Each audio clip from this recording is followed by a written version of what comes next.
V have to take care of ourselves. നമ്മളെ നമ്മൾ സംരക്ഷിക്കണം. നമ്മളൊരു ടോക്സിക് ആയിട്ടുള്ള റിലേഷൻഷിപ്പിനകത്ത് പെട്ടുപോയിട്ടുണ്ടെങ്കിൽ കൂടി അതിൽ നിന്ന് പുറത്ത് കടക്കണം. അതിനാരാ തയ്യാറാവേണ്ടത്? അതിനാരാണ് പ്രവർത്തിക്കേണ്ടത്? അതിനെന്തൊക്കെ സ്റ്റെപ്സാണ് നമ്മൾ ചെയ്യേണ്ടത്? അത് ചെയ്ത് നമ്മൾ പുറത്ത് കടക്കണം. അതിന് ഇമോഷണലി മാത്രമല്ല. സാധാരണ നമ്മളൊരു ലവ് റിലേഷൻഷിപ്പായിട്ടൊക്കെ ബന്ധപ്പെട്ട് വരുമ്പോൾ എന്ന് വെച്ചാൽ സ്നേഹം അവിടെ ഒരു എലമെൻ്റാണ് റിലേഷൻഷിപ്പിലെ. അങ്ങനെ പോകുമ്പോൾ നമ്മളുടെ പ്രതികരണം ഇമോഷണലിയാണ് കൂടുതൽ വരുന്നത്. ബുദ്ധിപരമായിട്ട് റെസ്പോണ്ട് ചെയ്യാൻ നമുക്ക് കഴിയില്ല പലപ്പോഴും. സ്നേഹം അവിടെ ഉള്ളപ്പോൾ നമ്മൾ ഇമോഷണലിയാണ് റെസ്പോണ്ട് ചെയ്യുക. അത് നമ്മളുടെ കൂടെ നിൽക്കുന്ന ആൾക്കാർക്ക് നമ്മൾ വീണ്ടും വീണ്ടും അവസരം കൊടുത്തുകൊണ്ടേയിരിക്കും. ഓക്കെ, നെക്സ്റ്റ് ടൈം എങ്കിലും അവർ ശരിയാകും എന്ന് കരുതി നമ്മൾ അവർക്ക് ഇങ്ങനെ അവസരം കൊടുത്തുകൊണ്ടേയിരിക്കും.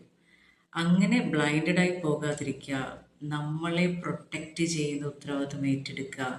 ഇമോഷണലി മാത്രം റിലേഷൻഷിപ്പിനെ കാണാതെ ബുദ്ധിപരമായിട്ടൊരു റിലേഷൻഷിപ്പിനെ മാനേജ് ചെയ്യാൻ പഠിക്കണം.